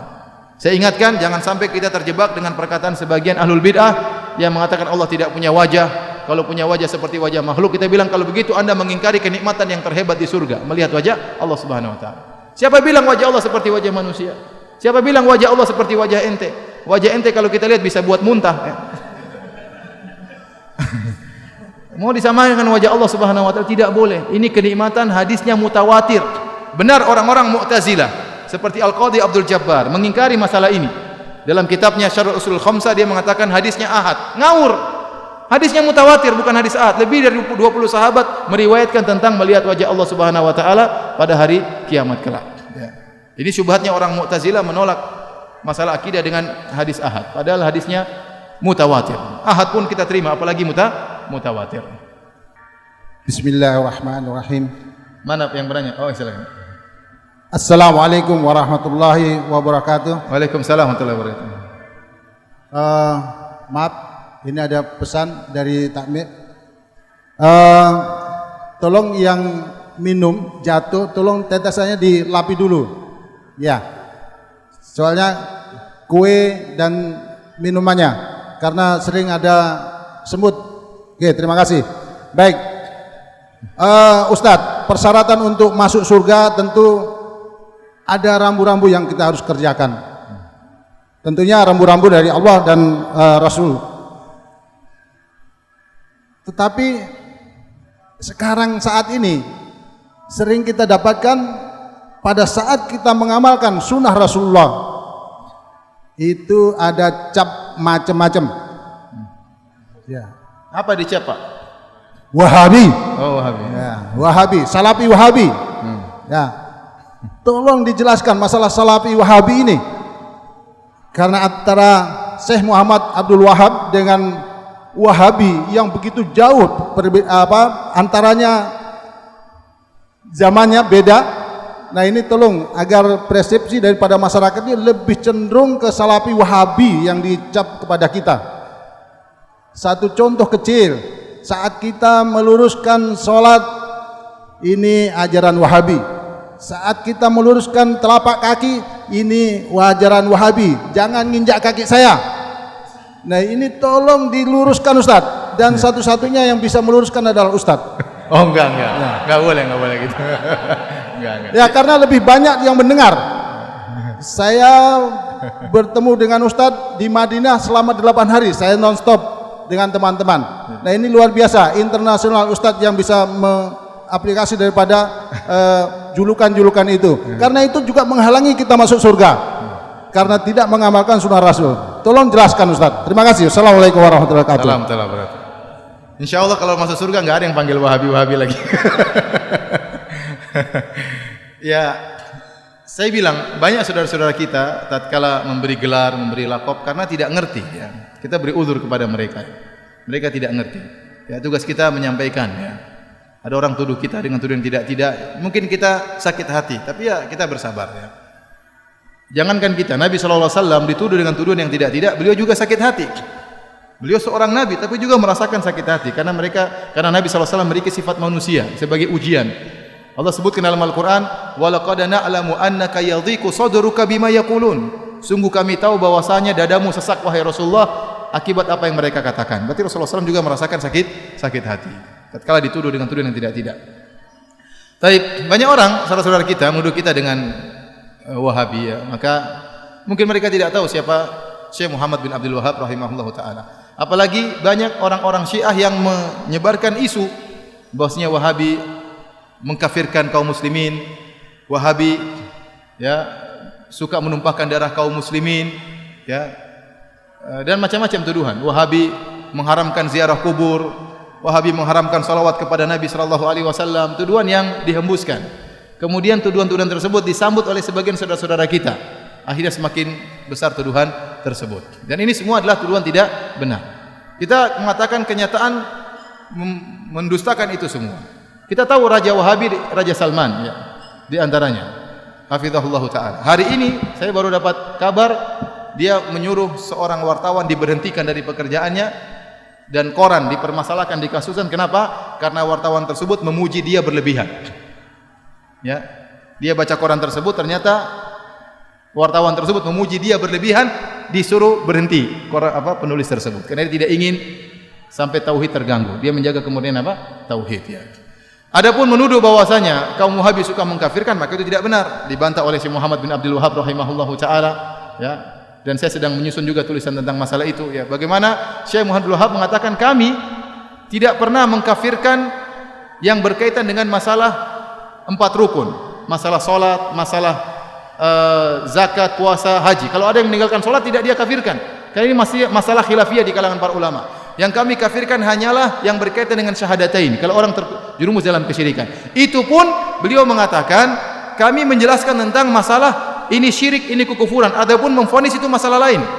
Makanya beliau dalam pernyataan mengatakan bagaimana kami mengkafirkan orang-orang sementara ada orang yang beribadah di kuburan Ahmad Al-Badawi tidak kami kafirkan karena dia tidak tahu. Bagaimana kemudian kami dituduh mengkafirkan orang-orang? Apalagi kemudian dituduhkan suka menumpahkan darah kaum muslimin. Apakah ada jamaah haji yang pergi ke Arab Saudi ketakutan dibunuh oleh orang Arab Saudi? Bukankah Saudi itu sarangnya Wahabi? Semua penduduk Saudi rata-rata apa? Wahabi. Apakah ada jamaah haji yang ketakutan kalau ketemu orang Arab Saudi? Ya. Yang akan dirampas hartanya, akan dibunuh? Enggak ada, itu omong kosong. Atau kalau Arab Saudi memberi bantuan, gratisan banyak, pelayanan. Ya. Bahkan Raja Salman kalau sudah memberikan bantuan, sebelumnya Raja Malik Abdullah, kalau sudah beri bantuan kemana saja? Suriah dibantu luar biasa, jutaan orang Suriah dibantu di Arab Saudi. Ya. Kemudian bantuan terhadap Palestina, kumpulin duit langsung entah berapa triliun langsung dikirim ke Palestina. Bantuan, yang ini jarang diekspos. Di tanah air kita juga banyak bantuan. Ya. Banyak masjid-masjid dibangun. Ya. Sering yang membangun masjid tidak tanya-tanya apakah masjidnya itu orangnya tahlilan atau tidak. Tidak ada pertanyaan. Pokoknya butuh masjid, bangun. Betapa banyak orang bangun masjid. Tidak ditanya mauludan atau tahlilan, tidak, bangun masjid, bangun masjid. Betapa banyak pondok-pondok dibantu. Ya. Ya. Kemudian juga ya Suriah, Yaman dibantu. Secara madhab kalau kita bicara akidah ada perbedaan. Ya. Kita tahu Yaman bukan Wahabi, kita tahu Suriah bukan juga Wahabi, Palestina juga bukan Wahabi, tapi dibantu sama raja-raja Wahabi. Kemanusiaan mereka tinggi. Maka maksud saya seorang jangan menuduh yang tidak-tidak.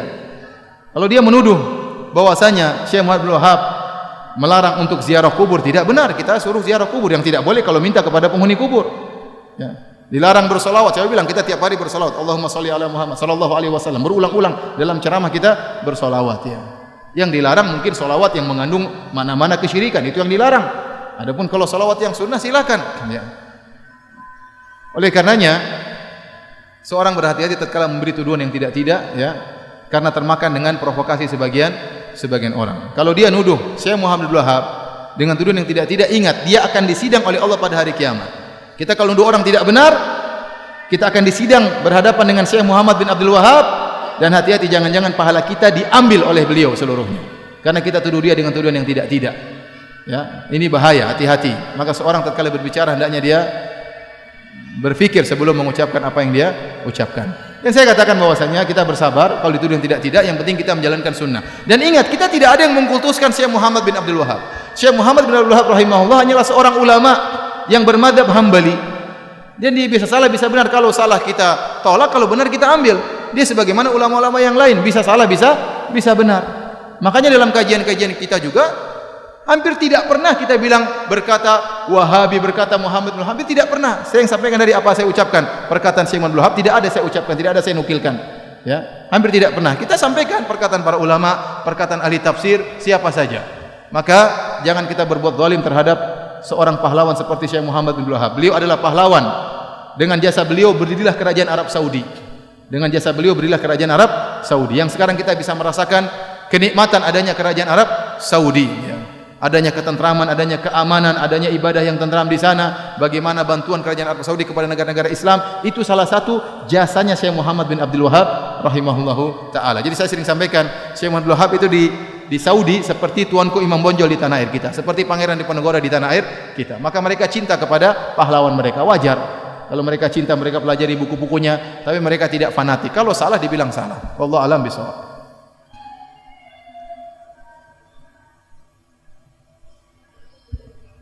Assalamualaikum warahmatullahi wabarakatuh. Waalaikumsalam warahmatullahi wabarakatuh. Pak Ustadz, saya ingin bertanya, ketika Rasulullah SAW menceritakan tentang kisah penghuni surga, salah satunya, tentang apa? Ketika Rasulullah menceritakan kisah penghuni surga, salah satunya ketika orang yang seperti bercocok tanam tadi, ataupun kisah-kisah para penghuni neraka, sebenarnya siapakah? Saya kurang jelas, nanti tolong ada yang ulangi lagi ya.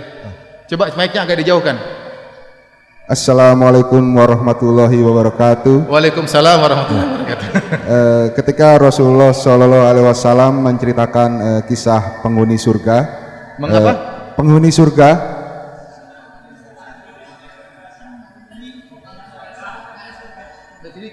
Terus? Apakah yang sebenarnya siapakah yang diceritakan oleh Rasulullah tersebut? Karena kita tahu kiamat belum terjadi, sehingga tidak ada orang yang masuk surga saat itu. Terima kasih. Wassalamualaikum warahmatullahi wabarakatuh. Jadi akidah Ahlussunnah wal Jamaah, pertama, surga itu sudah ada. Dalam banyak ayat Allah mengatakan uiddat lil muttaqin. Allah siapkan surga bagi orang-orang yang bertakwa. Saya sudah sampaikan, kalau ada seorang bos berkata kepada anak buahnya, wahai anak buahku, kalau kau kerja dengan kerja yang baik, saya akan bangunkan rumah bagimu. Bos yang lain berkata, wahai anak buahku, kalau kau kerja dengan baik, kau tinggal masuk rumah, ini rumah sudah saya bangunkan, tinggal ambil kunci, tinggal masuk. Mana yang lebih enak? Yang sudah dibangunkan. Jadi surga itu sudah dibangunkan, sudah ada. Tetapi sudah adakah penghuninya? Jawabannya belum ada. Ya. Karena neraka maupun surga belum ada penghuninya. Paling banter dalam hadis bahwasanya roh-roh para syuhada, orang-orang yang mati syahid, ruhnya berjalan-jalan di surga, tapi jasadnya tidak. Ya. Adapun hadis-hadis Rasulullah SAW tatkala melihat penghuni surga, itu Rasulullah SAW diperlihatkan masa depan. Contohnya Rasulullah SAW mengatakan, wahai Bilal, saya mendengar suara terompahmu di surga. Bilalnya masih di bumi. Bilalnya masih hidup, belum mati. Berarti Rasulullah SAW diperlihatkan masa depan, ya. Karena penghuni surga baik penghuni neraka belum ada. Tetapi dalam riwayat paling banter, ruh-ruh syuhada diizinkan oleh Allah untuk berjalan-jalan di mana? Di surga, ya. Baik. Ustaz, ada lagi Pak Husni Abadi ya. Mana, kanan Ustaz, kiri? ke belakang Ustaz. Siapa? Mana orang? Oh. Ya, silakan. Assalamualaikum warahmatullahi wabarakatuh. Waalaikumsalam warahmatullahi wabarakatuh. Mau nanyakan, apakah penduduk surga nanti itu Akan apa? neraka? Akan mengunjungi neraka? Mengunjungi neraka? Iya. Sebagaimana saya mendengar bahwa kelak nanti Allah akan memerintahkan penduduk surga untuk mencari kerabatnya, saudaranya yang ada di neraka untuk menjemputnya, untuk membawanya ke surga. Dan itu apakah membutuhkan waktu atau seperti apa? Apakah menunjukkan apa? Membutuhkan waktu atau semata-mata langsung terjadi. Dan yang kedua adalah apakah di surga nanti kita akan Yang kedua apa? di surga nanti kita menggunakan bahasa Arab. Oh iya.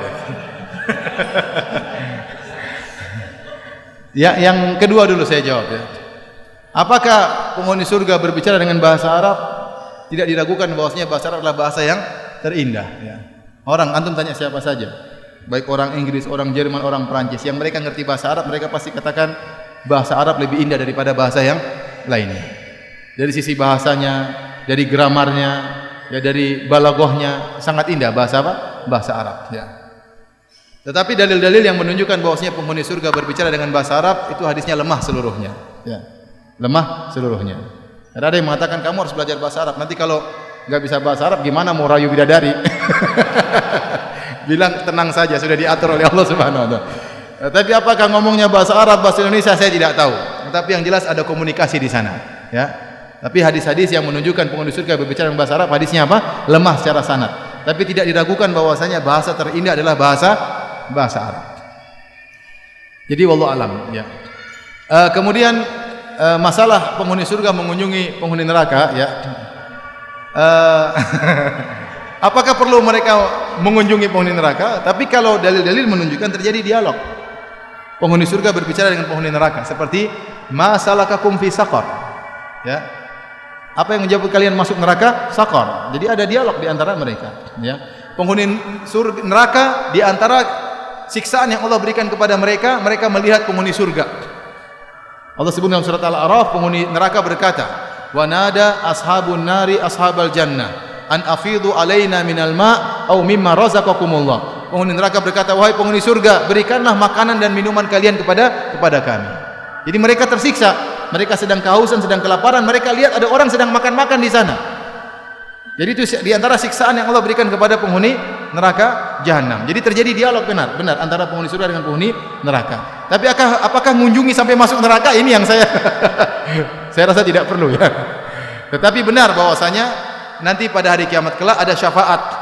Malaikat memberi syafaat, para nabi memberi syafaat, para kaum mukminin juga memberi apa? Syafaat. Memberi syafaat kepada orang-orang yang sholat, kepada orang yang diizinkan oleh Allah untuk diberi syafaat ya. Jadi benar hadisnya ada. Tentunya tatkala mereka ke neraka untuk memberi syafaat, tentunya mereka tidak akan merasakan kepanasan, tidak akan merasakan siksaan.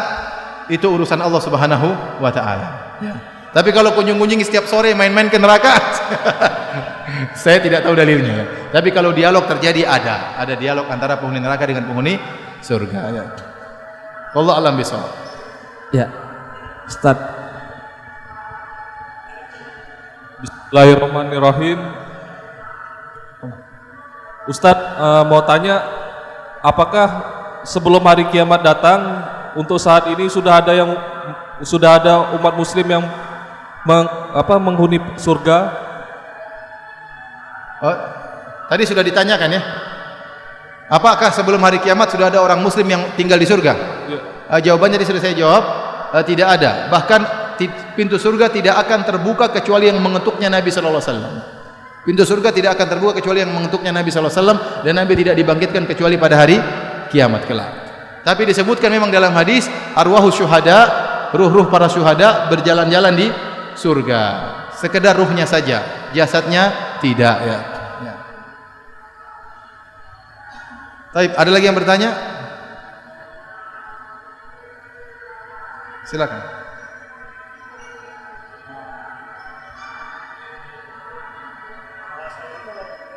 Waalaikumsalam warahmatullahi wabarakatuh.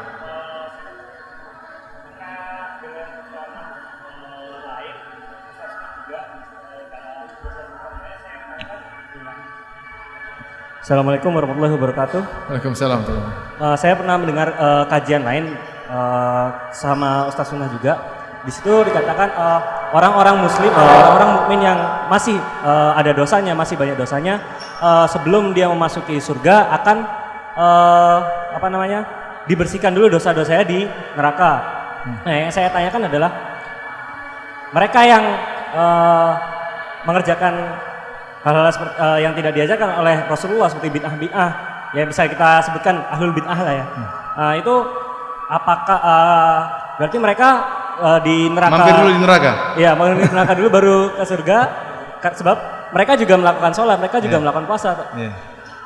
Apakah karena itu mereka masuk neraka dulu baru masuk surga? Dan juga yang saya ingin minta pelurusannya adalah soal bid'ah ini sendiri, karena tepat tadi malam saya buka media sosial, di situ saya mendengar sesuatu yang mengganjal aja di telinga saya.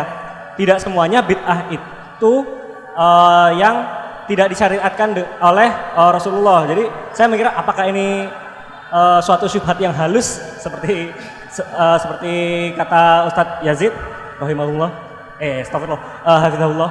Terima kasih. Jadi apakah ahlul bidah karena melakukan bid'ah-bid'ah dan dosa-dosa harus mampir di neraka dahulu? Jawabannya, bid'ah itu suatu kesalahan, suatu dosa sama seperti maksiat. Dan ada seorang mungkin dia melakukan bid'ah tapi dia punya amalan soleh yang banyak, dan Allah Maha Adil, ada namanya timbangan. Yang pertama namanya yaumul hisab. Yaumul hisab artinya diaudit oleh Allah, diklasifikasikan mana yang amal soleh, mana amal yang buruk. Di antara amal buruk misalnya maksiat dan bid'ah. Setelah itu akan ditimbang oleh Allah. Ya. Sebagaimana seorang melakukan maksiat terkadang dia tidak tahu hukumnya. Bisa jadi Allah maafkan. Saya kemarin ceramah di Australia, di Sydney, di Melbourne. Mereka minta saya membahas tentang ajaran Imam Syafi'i yang ditinggalkan. Di antaranya saya bahas tentang haramnya musik. Ini mazhab Imam Syafi'i dan seluruh ulama Syafi'iyah mengatakan musik hukumnya haram. Mereka kaget. Mereka tidak pernah terbetik dalam benak mereka bahwasanya musik itu apa? Haram. Sementara mereka sudah bergelimang dengan musik-musikan. Ya. Apakah mereka berdosa? Mungkin tidak berdosa, mereka tidak tahu. Ada orang diberi udzur oleh Allah Subhanahu wa taala. Demikian juga masalah bid'ah. Banyak orang-orang tua kita, saudara-saudara kita terjerumus dalam bid'ah, mereka tidak tahu kalau itu apa? Bid'ah. Mereka tidak ngerti. Mereka tahu dari seperti itu, sudah mereka dapat warisan seperti itu, tinggal mereka mengerjakan, mereka menyangka itu adalah agama yang benar. Ya, maka bisa jadi mereka juga diberi udzur oleh Allah Subhanahu wa taala. Maka kita tidak tahu, tugas kita menyampaikan ini maksiat, ini bid'ah, ya. Tugas kita menyampaikan, ya. Hidayah di tangan Allah Subhanahu wa taala. Ya, jadi bisa jadi seorang terkumpul kepada dalam dirinya kebaikan dan kemaksiatan atau kebaikan dan kebid'ahan, maka tidak otomatis dia masuk neraka jahanam, tidak, akan ditimbang oleh Allah Subhanahu wa taala. Ya, kalau ternyata kebaikannya luar biasa, ya, hebat orang ini dalam masalah ibadah, dalam sholat malam, sunnah-sunnah dia kerjakan, bid'ah juga dia kerjakan, tapi sunnahnya lebih banyak, luar biasa, bisa jadi dia langsung masuk surga Allah Subhanahu wa taala. Tapi tugas kita mengingatkan ini kesalahan, ini maksiat, ini adalah bid'ah dan seterusnya.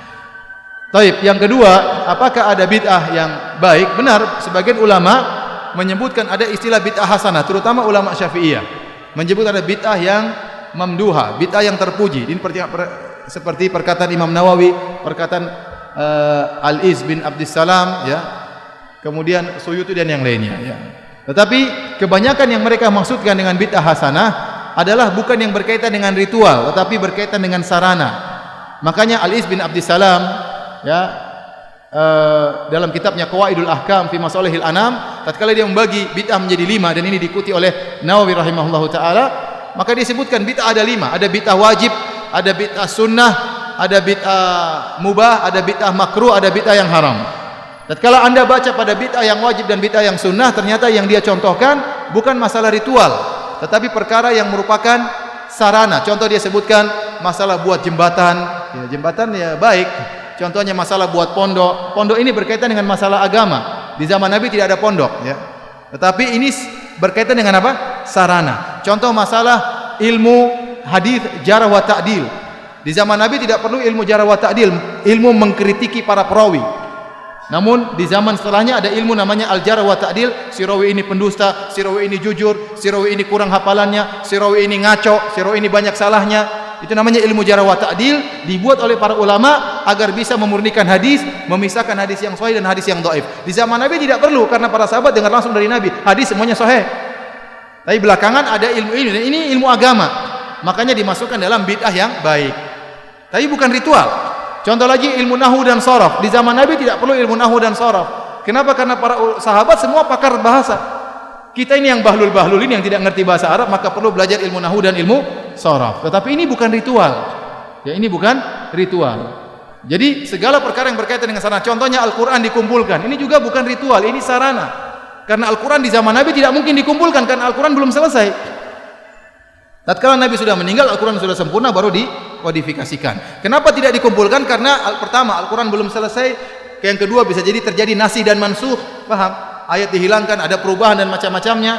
Baru kemungkinan terjadi pengkodifikasikan Al-Qur'an setelah Nabi SAW meninggal. Bahkan Abu Bakar waktu disuruh mengumpulkan Al-Qur'an, dia pun takut. Dia mengatakan, saya tidak berani melakukan apa yang dilakukan oleh Nabi. Padahal ini boleh, tapi dia pun takut melakukan suatu perbuatan yang tidak dikerjakan oleh Rasulullah SAW. Sampai Allah melapangkan dadanya, kemudian dia mengumpulkan apa? Al-Quranul Karim. Jadi kalau berkaitan dengan sarana yang disebut dengan bid'ah hasanah, maka ini tidak jadi masalah, tidak ada khilaf ya. Bahwa ini tidak mengapa. Yang kita permasalahkan kalau ritual, timbul ritual baru yang tidak dikerjakan oleh Nabi SAW. Contoh yang saya lihat di Mekah, kita habis tawaf, ada namanya sholat 2 rakaat setelah tawaf. Sebagian orang Indonesia, mereka bikin lagi sholat 2 rakaat setelah sa'i. Saya tanya sama antum, itu bid'ah atau bukan? Sholatnya bagus atau tidak? Bagus, tapi tidak diterima. Karena seakan-akan Anda menambah ritual Nabi. Harusnya tidak ada 2 rakaat setelah sa'i. Kalau ada yang sholat, kita bilang jangan, kamu seakan-akan umrohnya Nabi kurang sempurna. Kalau dia bilang, ini kan bagus. Ya, kalau kamu bagus, kamu berbuat kreasi, nanti akan ada kreasi-kreasi yang lainnya. Nanti ada yang bilang kalau gitu, Ustaz, 2 rakaat setelah tawaf kurang sip, tambah lagi Ustaz 4 rakaat. Nanti ada yang punya ide yang lain. Ustaz, kayaknya kurang bagus, setiap 1 putaran 2 rakaat, setiap 1 putaran 2 rakaat. Jangan. Akhirnya berkembanglah. Kita bilang kalau sudah berkaitan dengan ritual maka tidak, kita cukupkan dengan yang diajarkan oleh Nabi SAW. Dan asalnya kita tidak butuh ritual baru. Ya. Ada yang bertanya sama saya, Ustaz, apa hukum sholat birrul walidain? Saya ditanya 2 kali masalah ini. Pernah di Masjid Nabawi saya ditanya, saya bilang, saya tidak pernah dengar namanya sholat birrul walidain. Saya tahu sholat taubah ada, sholat duha ada, sholat qobliyah ba'diyah ada, ya, sholat tahajud ada, tapi sholat birrul walidain tidak pernah saya dengar. Ya, kalau Anda ingin berbakti sama orang tua, ya berbakti, tapi jangan bikin sholat namanya sholat birrul walidain. Nanti lama-lama ada yang bikin sholat poligami, memudahkan poligami. Jadi tidak usah bikin ritual-ritual baru, ya. Nah, tapi kalau berkaitan dengan sarana maka ini tidak jadi masalah. Mikrofon, YouTube itu semua bid'ah hasanah secara bahasa. Ya, sama seperti mengkodifikasikan Al-Qur'an, ilmu jarh wa ta'dil. Tapi kalau bikin ritual baru, sebaiknya kita tinggalkan. Yang jelas-jelas saja ada dan full, tidak bisa kita kerjakan semuanya, maka tidak perlu kita bikin ritual-ritual yang baru. Wallahu a'lam bishawab. Baik, masih ada apa sudah selesai?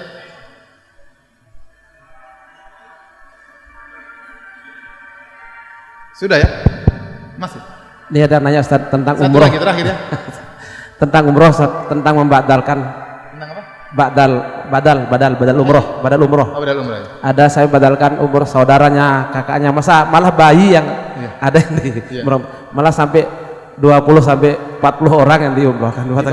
Gimana Ustaz? Jadi badal haji atau badal umrah, ijma ulama boleh. Ini ijma. Disebut oleh Imam Syafi'i rahimahullah dalam kitabnya Al-Um. Beliau menyebutkan ada 3 perkara yang sepakat ulama bermanfaat bagi mayat. 3 perkara tersebut adalah sedekah bagi mayat. Jadi kalau Anda bersedekah memberi makan kepada fakir miskin, niatnya untuk orang tua pahalanya, maka sampai sepakat ulama, tidak ada khilaf berdasarkan dalil yang ada. Di antaranya haji atau umrah. Kita menghajikan orang tua sudah meninggal, mengumrahkan orang tua meninggal, maka ini juga apa? Sampai dengan sepakatan ulama. Yang ketiga, mendoakan mereka.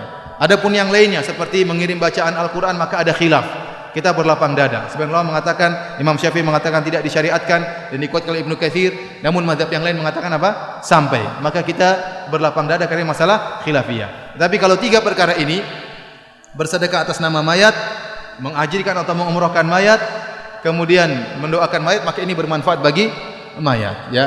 Nah, tapi kalau kita ingin mengumrahkan atau menghajikan, maka harus kita perhatikan. Pertama, orang yang ingin kita umrohkan atau kita hajikan, dia sudah meninggal atau dia kedudukannya seperti orang sudah meninggal. Contohnya sudah sangat tua, umur sudah 100 lebih, tidak bisa naik pesawat misalnya.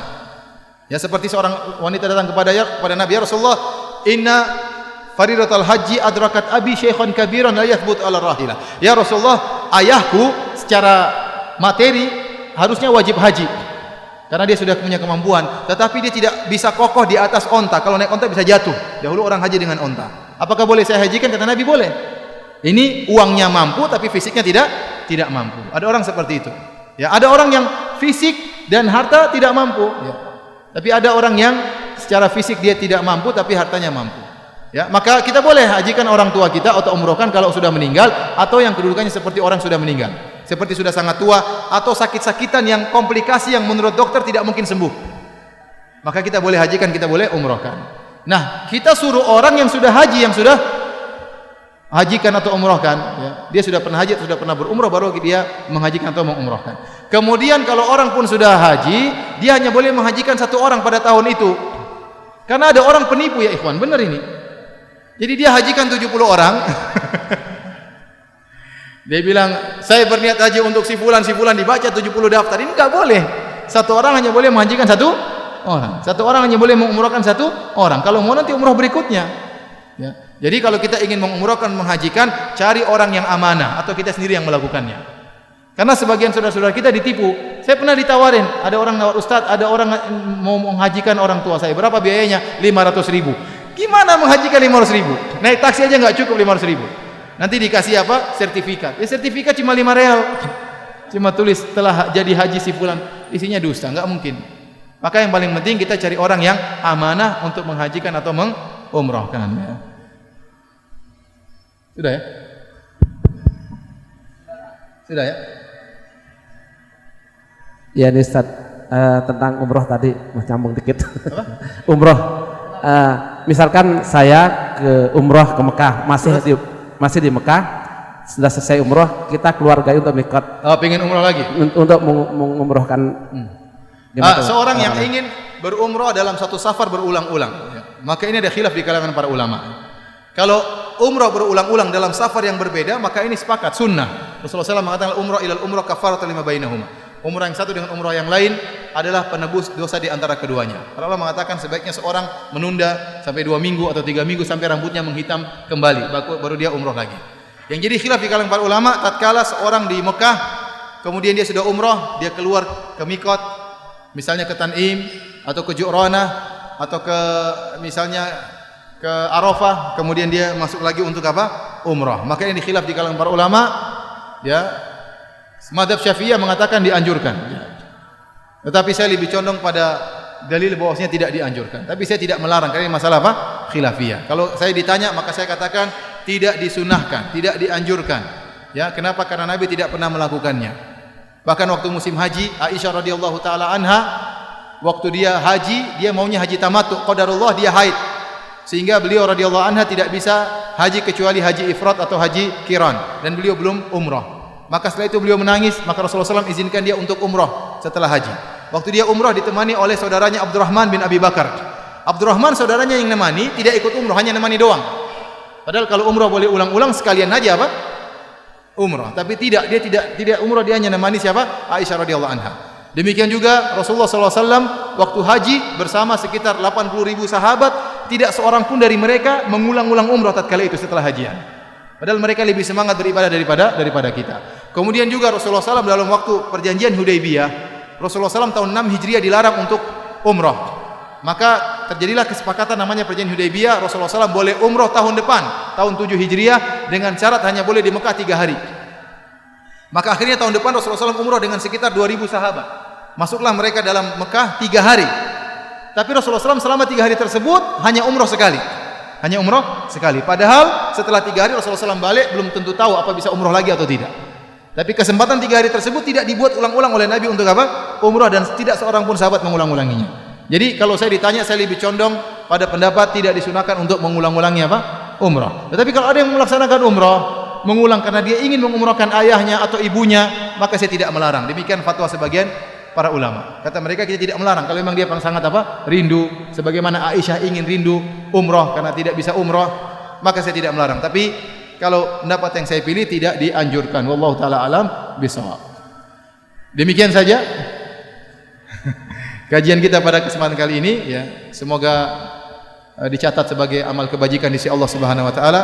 Sebagaimana Allah kumpulkan kita di masjid yang mulia ini, semoga Allah kumpulkan kita bersama di surganya kelak. Amin ya rabbal alamin. Subhanakallah bihamdik asyhadu an la ilaha illa anta astaghfiruka wa atubu ilaik. Assalamualaikum warahmatullahi wabarakatuh.